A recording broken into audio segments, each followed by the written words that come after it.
The National Planning Commission is hosting a webinar this month to discuss its recent report on South Africa's economic state.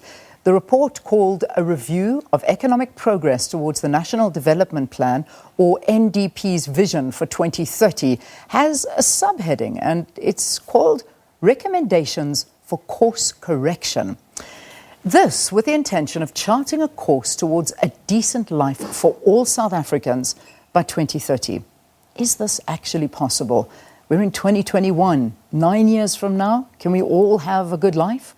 Well, joining us now to discuss this, we've got former Statistician-General Dr. Pali Lehohla, who actually was speaking to us yesterday and said that the National Development Plan never moved from the shelf and only exists on paper. We are going to be joined during the conversation from the National Development Plan itself, economist Miriam Altman, in a short while. But right now, let's just enjoy our conversation with Pali once again. So good to have you again.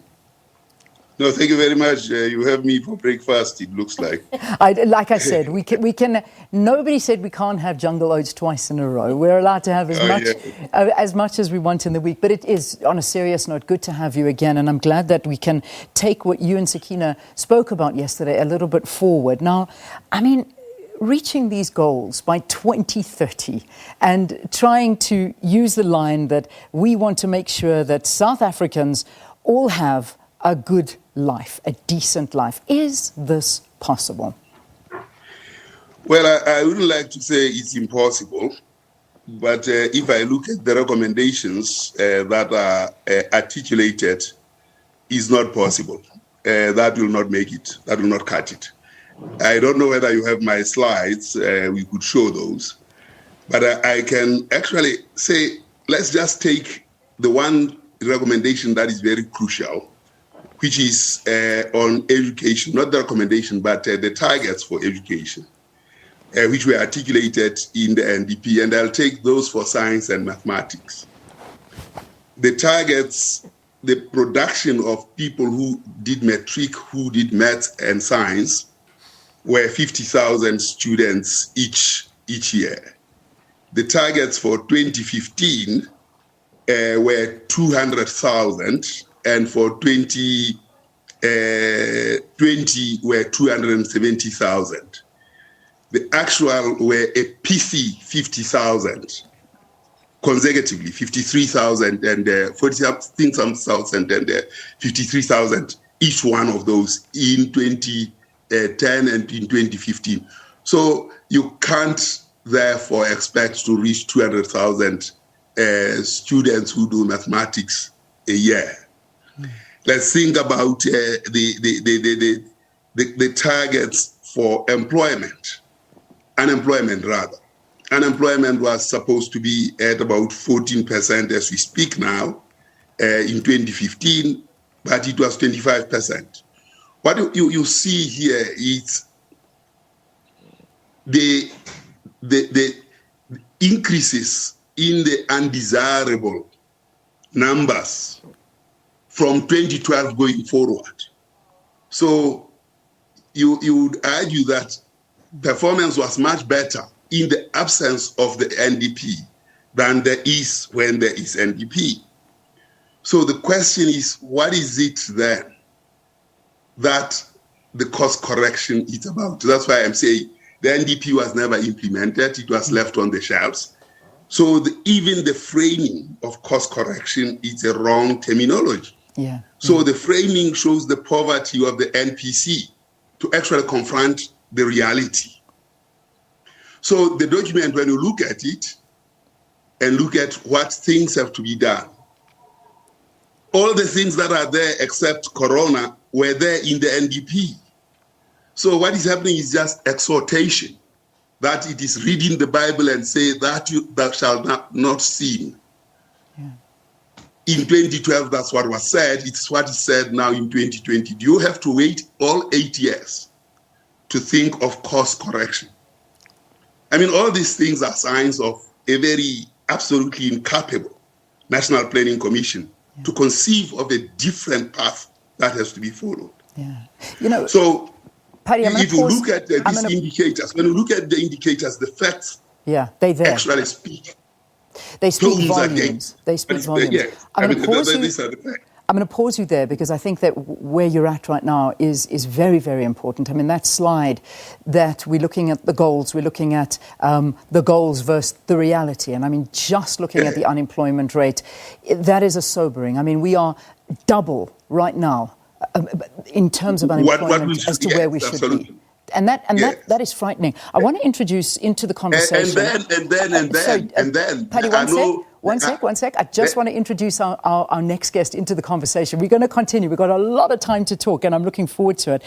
Miriam Altman is with us. She has come onto the conversation. So, Miriam, thank you. Thanks very, very much for your time. Before I let Dr. Lehohla carry on, I want to just get your views on this because I know that you're a commissioner with the National Development Plan itself. So when we see these graphs, and I'm so glad we've got them because it's one thing talking about it, but when you visually see how far off we actually are, this is very worrisome, I beg your pardon. From the development plan side, I mean, when you look at things like this, when you're hearing what is being said, what is your response to this?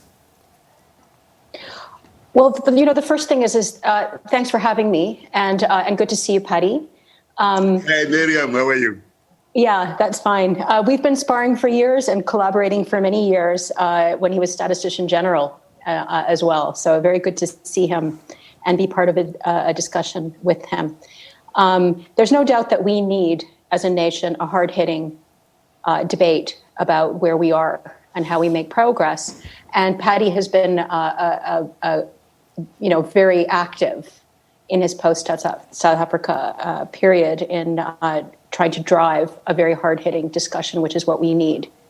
I didn't get the presentation that he had done, and I'm not exactly sure, what preceded my joining the call. I just drew your report so that I don't differ from what you have presented. Perhaps we can actually. So we'll put the slide back up on the screen. It was really just speaking to the unemployment, the goals for the NDP, where we should be and where we actually are. Reality versus goal. So no, that's fine. I can guess what was there, from the little bits that I heard. The thing I should say is the reason we have not made progress is not because there was a national development plan. We had 10 years of state capture that in a developing country post-apartheid where we were transforming the public service, trying to transform the economy, had a whole range of goals around really significant kinds of change that are required both in relation to post-apartheid, but also just as a developing country. An extraordinary unemployment and the most unequal country in the world and such deep poverty, requires really significant change. And the idea of having a development plan that charts a country through that is actually pretty critical. I don't think our problem was having a national development plan. I think our problem is that we had, 10 years at least of state capture that undermined capacity right across government, undermined leadership capacity, the routines of a bureaucracy. One of the critical messages we're trying to get across is that, the state sets the drumbeat for many things. The private sector can work around a state that's not functioning well. But you won't make those big leaps, on a development path, without a reasonably functioning state. You won't drive ethics across the country without a government that is driving ethics. It controls the justice system, et cetera. So the most important message here, when we talk about course correction, the uppermost goals of the plan, this is really an employment plan.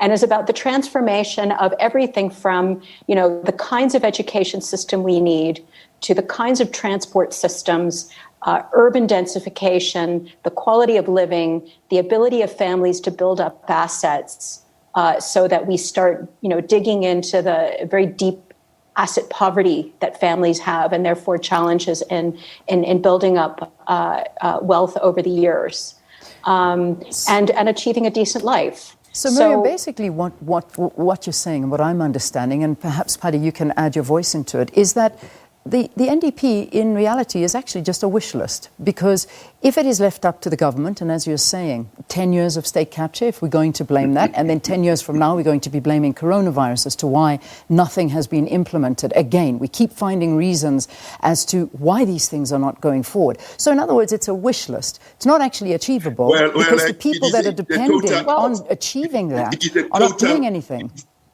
It is a total wish list. And I will say that there is not anything in the what is so-called cost correction. And I want to argue that the framing of cost correction is wrong.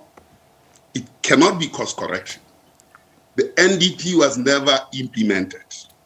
These things that were listed in the NDP, none of them were implemented. The results are there to show it was never done. Now we have coronavirus, we'll have a good excuse. The report itself says nothing. At the very least, you need to see what the report says in action, because the NDP is a wish list. You need a planning system. What it does is exhortations. It's about do the following, which were said as well in 2012. It's just a repetition, there's nothing new. Of course, what is new is we have the experience of state capture. But we also have experience of corona. Unless you put in place tools that actually engages society to do so, this remains just an exhortation like the Bible. You would at least expect in the 8 recommendations that are made, at the end of that, you would expect something like the CGE model that Tito Mboweni put, which provided very poor employment figures, but a systematic process through which certain things are achievable. This report that will be discussed on the 21st is a waste of time.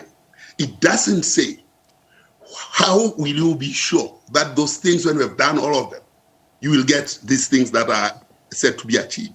It doesn't show the path, the technical path through which you can test this for robustness. It's just like the NDP. It's a smaller NDP in the recommendations because it has 40 pages instead of 360 pages. The first part of it is dedicated to saying what went wrong.